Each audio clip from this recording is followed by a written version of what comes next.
பட்டிமன்றத்தில் இதுதான் விசேஷம். ஒருத்தர் சொன்னதை இன்னொருத்தர் மறுப்பார். நம்ம அதில் ஒன்று இப்போ பொறுமையாக கேட்கணும். ஒருத்தர் சொன்ன, ஏன்னா நமக்கு தேவை இவர் ஜெயிக்கிறாரோ அவர் ஜெயிக்கிறாருன்ற விஷயம் இல்லை, நமக்கு அதில் ஞானம் கிடைக்குது. அதுதான் நம்ம முக்கியம். நமக்கு தேவை அறிவு தான். அதை பெறுவதற்கான வாய்ப்பு இது. ரொம்ப அருமையாக 2 கட்சி நின்றுக்கிடுச்சு. இன்னும் கொஞ்சம் ஒரு வார்த்தை கேட்டோம்னா இன்னும் கொஞ்சம் விரிவாக இருக்குமே அப்படின்றதுக்காக இன்னும் ஒருவருக்கு ஒரு சான்ஸு. வாங்க ராஜகுமார், வாங்க. பெரும் திரளாக அமர்ந்த நிலையிலும் நின்ற நிலையிலும் சாப்பிட்ட நிலையிலும் நிகழ்ச்சியை கேட்டுக்கொண்டிருக்கின்ற தமிழ் சொந்தங்களே, உங்கள் அனைவருக்கும் அன்பின் வணக்கம். கேட்டது தப்பாயா? அந்த பஜ்ஜி நல்லா இருக்கும் போல இருக்கு, அங்கே இழுக்க தான் செய்யுது. நடுவர் அவர்களே, எனக்கு முன்னால் பேராசிரியை முனைவர் ரேவதி சுப்புலட்சுமி வந்தாங்க. அவங்க பேசும்போது ஒரு விஷயத்தை என்னை பற்றி சொன்னாங்க. நான் வீட்டில் தனியாக உட்காந்து பேசிக்கிட்டே இருப்பேனா, கத்தி பேசிக்கிட்டே இருப்பேனா, பட்டிமன்றத்தில் பேசுகிற மாதிரியே பேசிக்கிட்டே இருப்பேனா, உடனே ஆம்புலன்ஸுக்கு ஃபோன் பண்ணி வண்டி வந்து என்னை இழுத்துட்டு போகுமா? இல்லை, அதாவது அவங்க வீட்டில் அவங்க வீட்டுக்காரர் அதே தொழிலில் தான் இருக்காங்க. நீங்கள் இது என்ன, அவங்க கூட தான் நான் பட்டிமன்றத்துக்கு பல வருஷமாக ட்ராவல் பண்ணிக்கிட்டு இருக்கேன். அடுத்தவங்களை நம்புனா ஆம்புலன்ஸ் வரைக்கும் நம்மளை கொண்டு போயிடுவாங்கங்கிறதுக்கு இது ஒரு உதாரணம். எனக்கு பதறிட்டேன். என்னம்மா இந்த அளவுக்கு யோசிக்கிறாங்க பாருங்க. ஒன்று தெரியுமா உங்களுக்கு, அடுத்தவர்களை எதிர்பார்த்து வாழ்வது வாழ்க்கை அல்ல. எது வந்தாலும் சமாளிப்பேன் என்று எல்லாவற்றையும் எதிர்கொண்டு வாழ்வதுதான் உண்மையான வாழ்க்கை. இப்போ சமீபத்தில் அகரம் ஃபவுண்டேஷனுடைய அந்த ஆண்டு விழா நடந்து எல்லாருமே பார்த்துருப்பீங்க.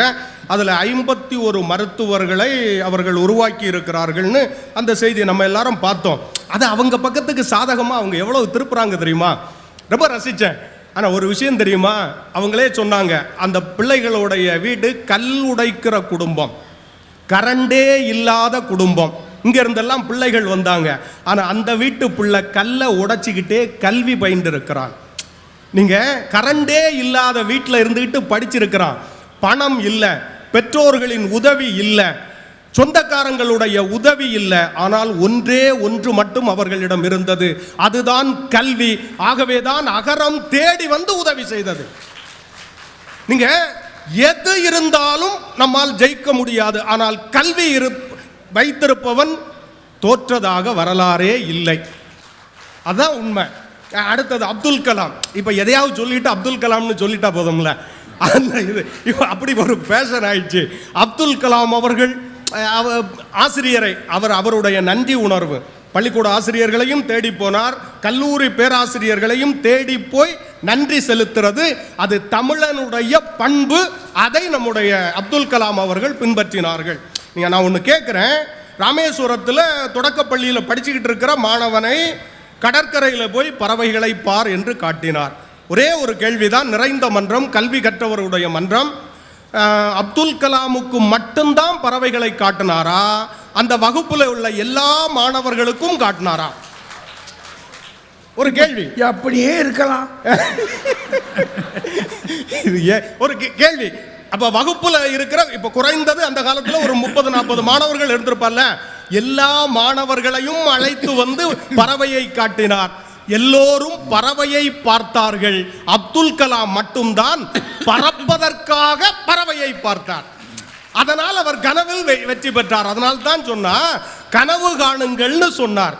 தூக்கத்தில் வருவது அல்ல கனவு, உன்னை தூங்க விடாமல் செய்தால் அதுதான் கனவு என்று சொன்னார். அந்த எண்ணம் நமக்கு இருக்கணும். இன்னொன்று, பட்டிமன்றம் பேசுகிறீர்கள், பார்வையாளர்கள் கைத்தட்டவில்லை என்றால் நீங்கள் என்ன செய்வீர்கள்?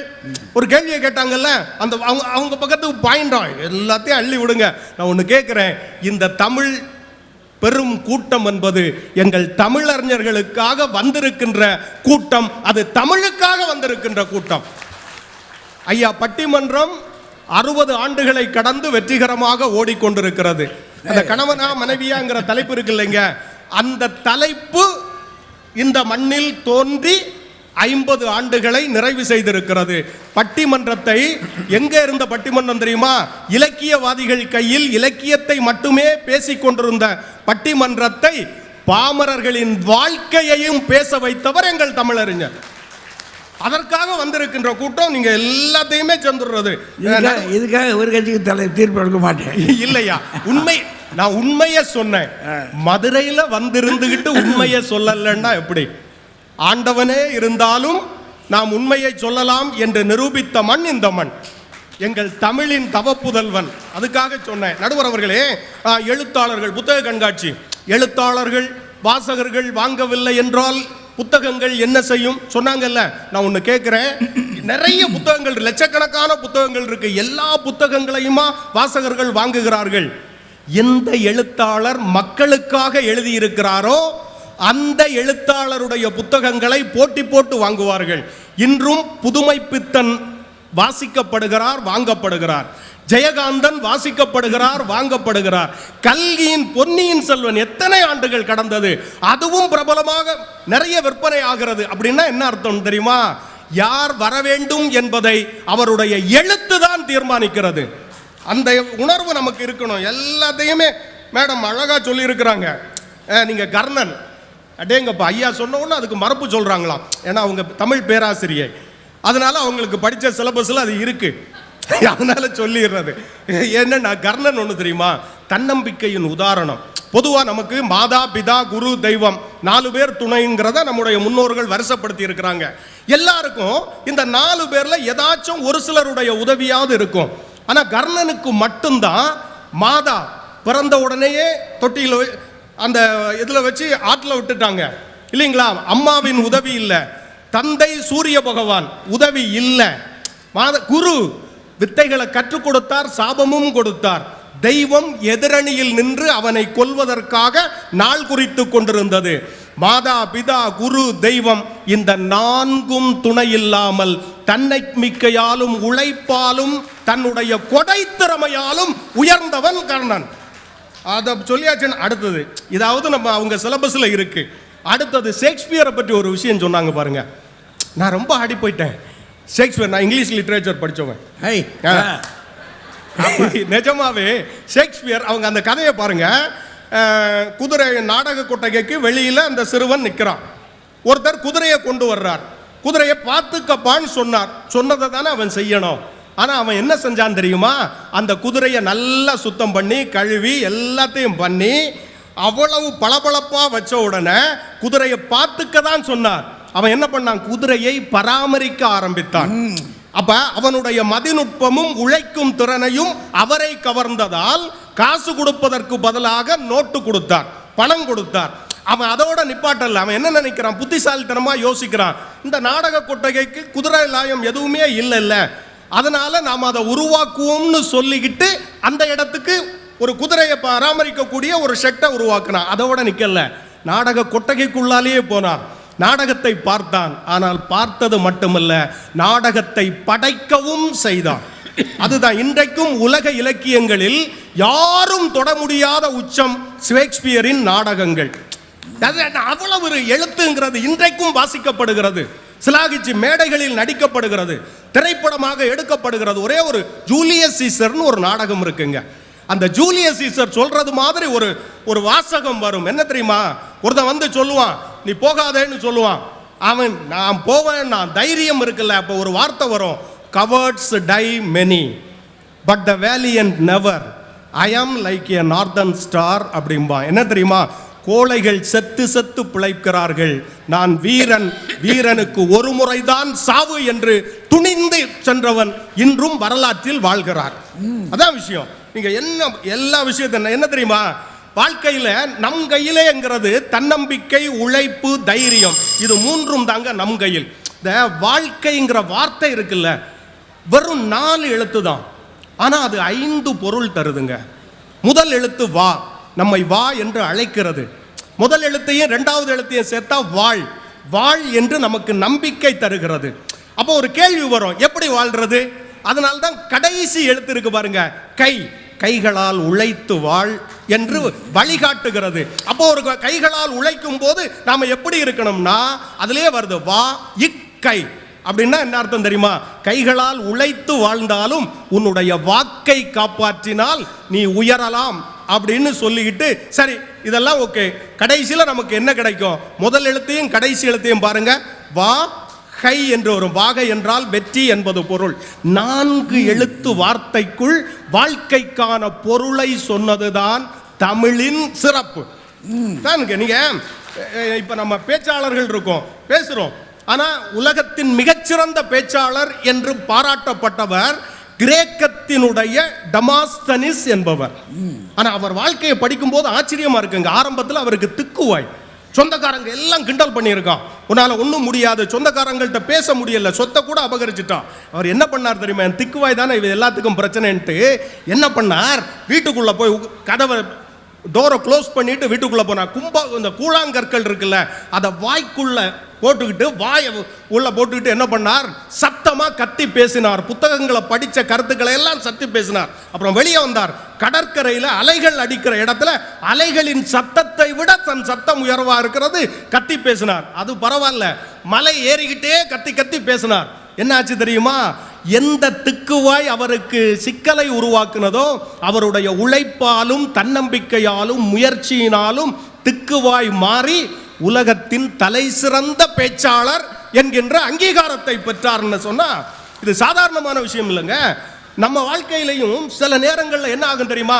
பல பேர் அடுத்தவங்களை மட்டும் தயவு செய்து நம்பாதீங்க. என்ன பண்ணுவான்? மாப்பிள்ள நான் இருக்க மாப்பிள்ள, தைரியமா நீ எல்லாத்தையும் செய்வோம்பாங்க. கடைசி நேரம் காலவாரிடுவான். மேடம் இருக்காங்கல்ல, நான் ஒன்று கேட்குறேன். இவங்க கல்லூரியில் பேராசிரியராக இருக்காங்க. மாணவர்கள் தேர்வுக்கு போகாங்கன்னு வச்சுக்கோங்க. போகும்போது என்ன சொல்லுவாங்க? ஒன்றும் பயப்படாதடா, உன் வெற்றிங்கிறது உன் கையில் இல்லை. பக்கத்தில் ஒருத்தன் இருக்கான் பாரு, அவன் பேப்பரில் இருக்கு. முன்னாடி ஒருத்தன் இருக்கான் பாரு, அவன் பேப்பரில் இருக்குடா. இல்லைன்னா திருத்துற என் கையில் இருக்கு அப்படின்னு சொல்லுவாங்களா? தைரியமா படிச்சு பாஸ் பண்றதுக்கு உள்ள வழியை பாருன்னு சொல்லுவாங்களா? அப்படிங்கிறத உங்க கைத்தட்டல் முடிவு பண்ணணும். இங்க ஐயா ஒரே ஒரு செய்தியோட நிறைவு பண்றேன் ஐயா. நம்ம என்ன இருக்குன்னு தெரியுமா? நம்ம கொஞ்சம் கொஞ்சமா முன்னேறிக்கிட்டே இருப்போம். ஆனால் முன்னேற்றத்தால் பொறாமைப்பட்டவர்கள் எப்போதும் நம்மை அழிப்பதற்கு தயாராக இருப்பார்கள்ங்க. எங்க ஊர்ல ஒரு தெருவோரத்தில் ஒரு தள்ளு வண்டி வச்சு சாதாரணமாக சின்ன சின்ன டிஃபன், இட்லி மாதிரி சாயந்தரம் டிஃபன் கொண்டு வந்தான். கொஞ்சம் கொஞ்சமாக விற்று கொஞ்சம் மார்க்கெட் படித்து டேஸ்ட்டு நல்லா இருந்தனால கூட்டம் வந்துடுச்சு. அதில் கிடைச்ச காசை வச்சு ஒரு கொஞ்சமாக இடம் வாங்கி ஒரு சின்ன ஹோட்டல் ஆரம்பித்தான். ஆரம்பிச்சு அது பிக்கப் ஆக ஆரம்பிச்சு 10 வகையான தோசை எல்லாம் போட்டார். கூட்டம் வர ஆரம்பிச்ச உடனே ஏற்கனவே ஹோட்டல் நடத்தினவங்க எல்லாம் இவன் மேலே பொறாமப்பட்டான். ஒரு நாள் நடந்ததுங்க, இரவு நேரத்தில் மொத்த ஹோட்டலையும் தீ வச்சு எரிச்சிட்டான். அதிகாலையில் கடை திறக்கிறதுக்கு வந்து பார்த்தவர் துடிச்சு போயிட்டார். அப்படியே ஊரே வேடிக்கை பார்க்குது. அப்படியே உடஞ்சு போய் உட்கார்ந்தவர் அடுத்த நிமிஷம் எந்திரிச்சார். எரிஞ்சு கிடக்கிற அந்த கறிக்கட்டைக்கு உள்ளால போனார். உள்ள போயிட்டு அந்த எரிஞ்ச அந்த பலகை கரகருன்னு இருக்கல, ஒரு பலகை எடுத்தார். என்ன இந்த ஆளுக்கு பைத்தியம் பிடிச்சி போச்சோன்னு எல்லாரும் பார்த்தாங்க. எடுத்து ஒரு சாக் பீஸை எடுத்து என்ன எழுதினார் தெரியுமா? கடை வழக்கம் போல் நாளையிலிருந்து செயல்படும்னு எழுதினார். இதைத்தான் திருவள்ளுவர் சொன்னார், சிதைவிடத்து ஒல்கார் உறவோர் புதையம்பின் பட்டு பாடூன்றும் களிறு.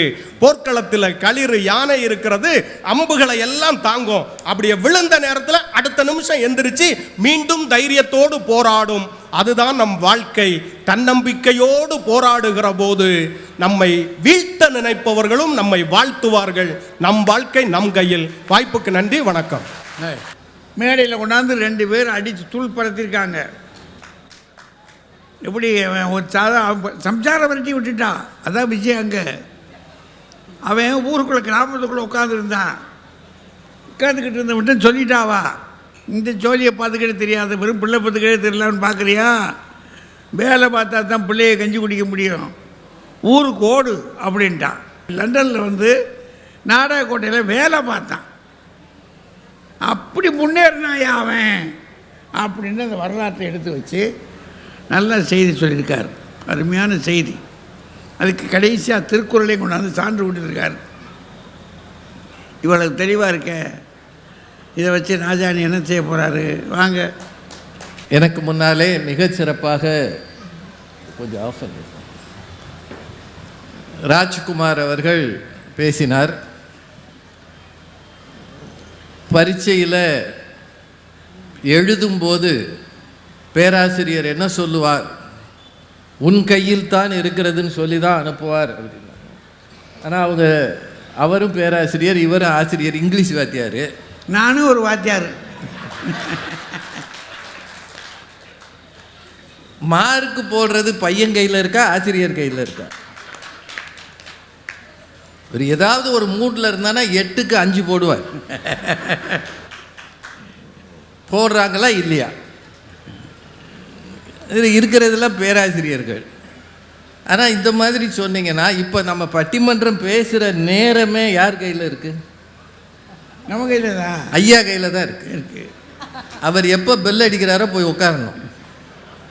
என்னங்க அதானே கரெக்டு? அவர் சீக்கிரம் அடிச்சிட்டாருன்னா சீக்கிரம் போயிடணும். இப்போ நம்ம பேசுகிற நேரமே ஐயா கையில் இருக்குது. இதுக்கு ஷேக்ஸ்பியர் குதிரையை குளிப்பாட்டின கதையெல்லாம் நமக்கு எதுக்கு? குதிரை மேய்ச்சாருன்னா புல்ல மேய்ச்சான சரி, குதிரையை குளிப்பாட்டினவன்லாம் ஷேக்ஸ்பியர் ஆகிட்டானா? உலகத்தில் ஒரு குதிரை தான் இருந்துச்சா? இல்லை ஒருத்தன் தான் குளிப்பாட்டினா? என்னென்ன நடந்திருக்கியா உலகத்தில்? இதில் வாழ்க்கையை பிரித்து மேய்கிறார். வாழ்க்கை, வாகை, வாக்கை. வாக்கை காப்பாற்றினால் வாகை சூடலாம். அவன் பீகாரில் வாக்கை காப்பாற்ற போராடிக்கிட்டு இருக்கான். 65 லட்சம் பேர் வாக்கை எங்கே போச்சுன்னு தெரியல. உங்களுக்கு ஓட்டு இருக்குமான்னு பார்த்துக்கங்க. உங்கள் வாக்கு உங்கள் கையில் இல்லை, அவங்க கையில் இருக்கு.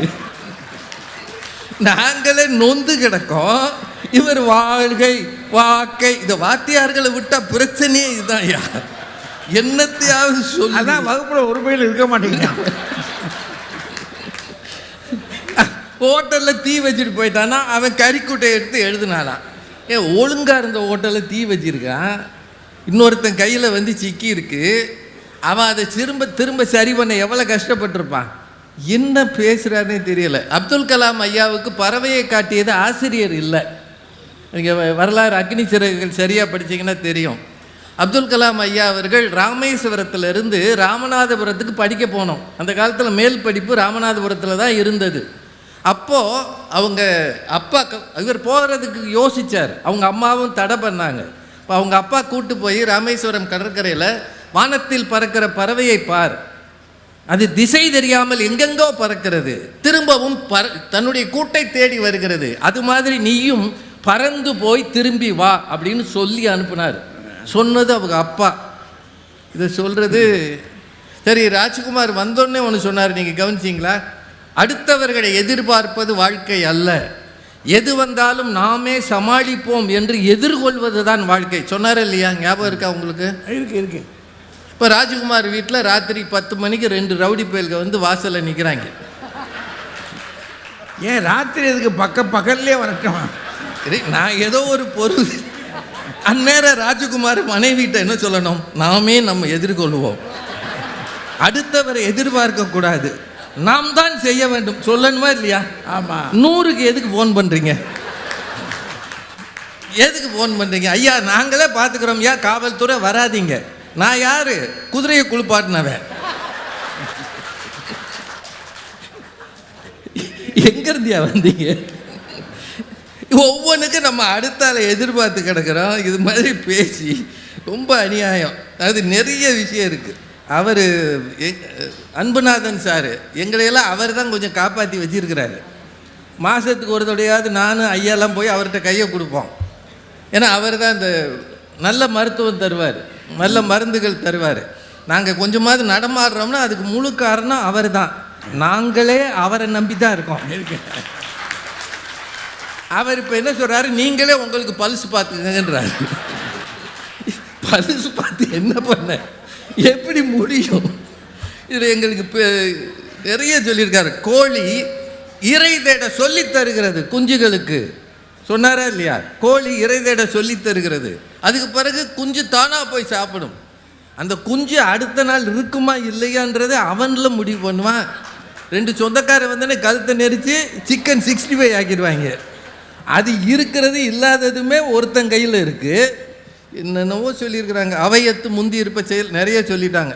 ஒரு சில விஷயங்கள்ங்க, இந்த உலகத்தில் நமக்கு ஆசைகள் இருக்குது, முயற்சி இருக்குது, ஆனால் அதெல்லாம் நடக்கிறது நம்ம கையில் இருக்கா மற்றவங்க கையில் இருக்கா? இப்போ இந்த கோரிப்பாளையம் ரோட்டில் வண்டி ஓட்டுறதே உங்கள் கையில் இருக்கா? முதல்ல கோரிப்பாளையம்னு இருக்கா?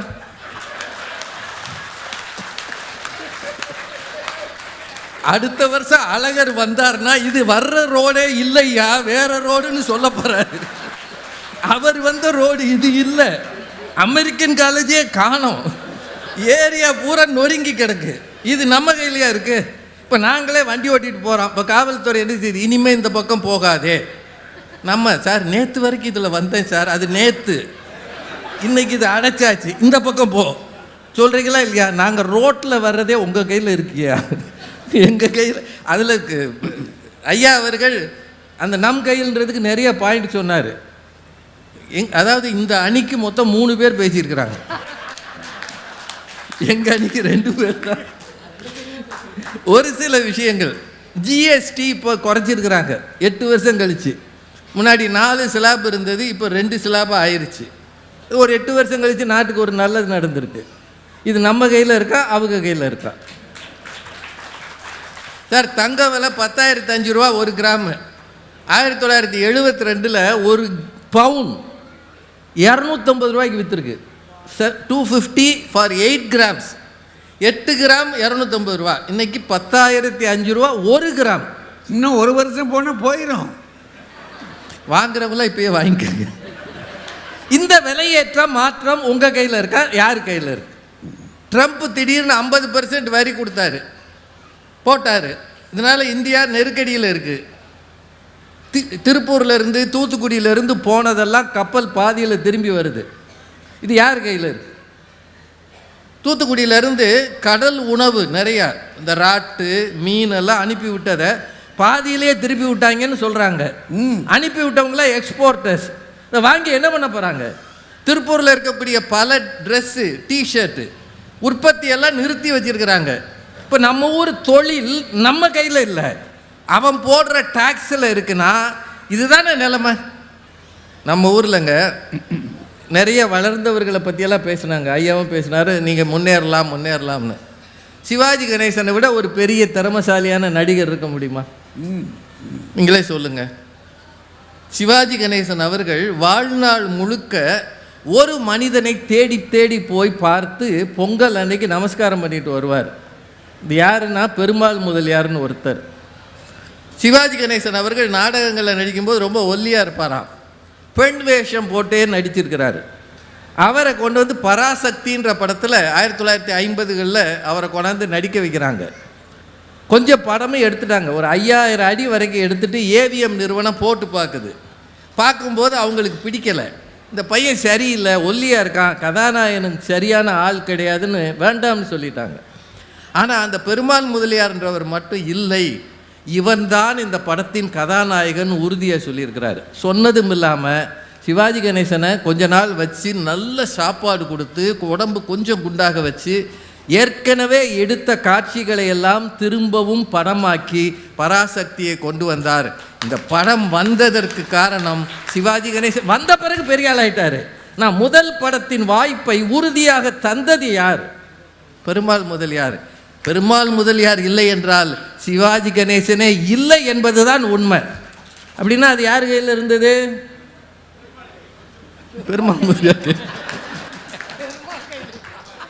நீங்கள் எல்லாரும் கேட்டு ரசித்த பாட்டு ஒன்று இருக்குது, அல்லா அல்லா நீ இல்லாத இடமே இல்லை நீதானே உலகின் எல்லைன்னு ஒரு பாட்டு இருக்குது, கேட்டிருக்கீங்களா? இந்த பாட்டை பாடினது யார்? எம்எஸ் விஸ்வநாதன். முகமது பின் துக்ளக்னு ஒரு படம். இந்த படத்தை, இந்த பாட்டு டைட்டில் சாங்கில் வரும். இந்த படத்தில் இந்த பாட்டை பாடுறது எம்எஸ்வி தான் பாடணும்னு சோ ராமசாமி விரும்பினார். ஏன்னா அவர் தான் இந்த படத்தில் நடித்தார், அவர் தான் டைரக்டும் பண்ணார், அவர் விரும்பினார். ஆனால் எம்எஸ் விஸ்வநாதன் மாட்டேன்ட்டார். இது இஸ்லாமிய பாட்டு, எனக்கு இது சரியாக பாடலைன்னா பிரச்சனை வந்துடும், நான் மியூசிக் போடுறேன், நீங்கள் முகமது ரஃபியை கூப்பிட்டு பாட வைங்க, அப்படி அவர் வரலைன்னா டிஎம்எஸ்ஸை பாட வைங்க அப்படின்னு ரொம்ப போராடி இருக்கிறாங்க. ஷோவுக்கு இவர் தான் பாடணுன்றது விருப்பம். கடைசியில் இவர் சொல்லியிருக்கிறார், சோ ராமசாமி சொல்லியிருக்கிறார், இங்கே பாருங்கள் எம்எஸ்வி ஒன்றும் வேண்டாம், 3 பேரை எழுதுவோம், டிஎம்எஸ், முகமது ரஃபி, எம்எஸ்வி, திருவிழா சீட்டு போடுவோம், நீங்களே எடுங்க, யார் பேர் வருதோ அவர் பாடட்டும். அவர் பாவம் அப்புறாணி மனுஷன், திருவிழா சீட்டு போட்டு 3ஐயும் குலுக்கி எம்எஸ்வியே எடுத்துருக்கிறாரு. எடுத்து பார்த்தா எம்எஸ் விஸ்வநாதன் வந்துருச்சு. பாடுங்கன்ட்டார், பாடிட்டார். அதுக்கு பிறகு சோ சொன்னாரா, 3 சீட்லேயும் ஓம் பேர் தான் எழுதினேன்.